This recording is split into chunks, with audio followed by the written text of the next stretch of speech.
কি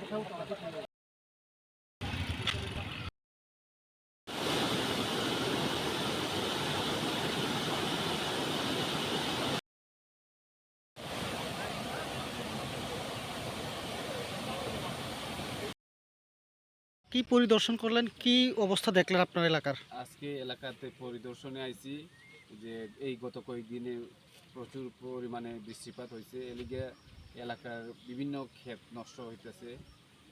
সুতরাং আমরা আজকে বরকাথাল এরিয়া এবং এই রামদাস সাধু পাড়াতে ওয়াটার রিসোর্স ডিপার্টমেন্টের এক্সিকিউটিভ ইঞ্জিনিয়ার সহ ভিজিট করছি।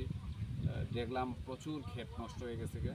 এখন তারা ওইটাই কইছি কি সরকারিভাবে কি করা যায় ওই ক্ষেতটারে যাতে সুরক্ষিত করার লেগে আমরা কি স্টেপ নিতে পারি, এটাই আজকের ভিজিটের আসল বিষয়বস্তু।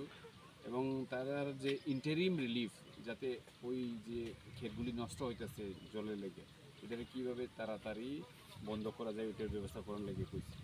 স্যার, এই যে ক্ষেতের যে ভাঙ্গন, নদী ভাঙ্গন যে বিষয়টা আপনি দেখলেন, এই বিষয়টাকে কি আগে থেকে যাতে ক্ষেতগুলি নষ্ট না হয়, ভাঙা যায় না যায়, জলটা কোন দিকে যাচ্ছে সেটা কোনো পদক্ষেপ গ্রহণ করতে পারতো দপ্তর? পদক্ষেপ আগে থেকেও গ্রহণ করা ছিল, কিন্তু জল তো তারে কেউ থামাইতে পারে না, জল যেদিকে নিচু ওইদিকেই যায়।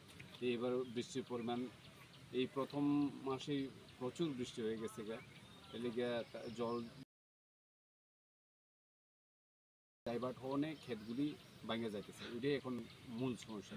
আপনার পরিদর্শনে দেখলেন মোট কত পরিমাণ ধানের জমি নষ্ট হয়েছে বলে মনে করছেন? 7-8 কানি তো আপাতত নষ্ট হয়ে গেছে। এখন তো শুধু বর্ষা শুরু মাত্র, কিন্তু আগামী যে 3-4 মাস যে বর্ষা থাকবো, ওই সময় যে এলাকার কী পরিস্থিতি, আমরা খুবই চিন্তিত।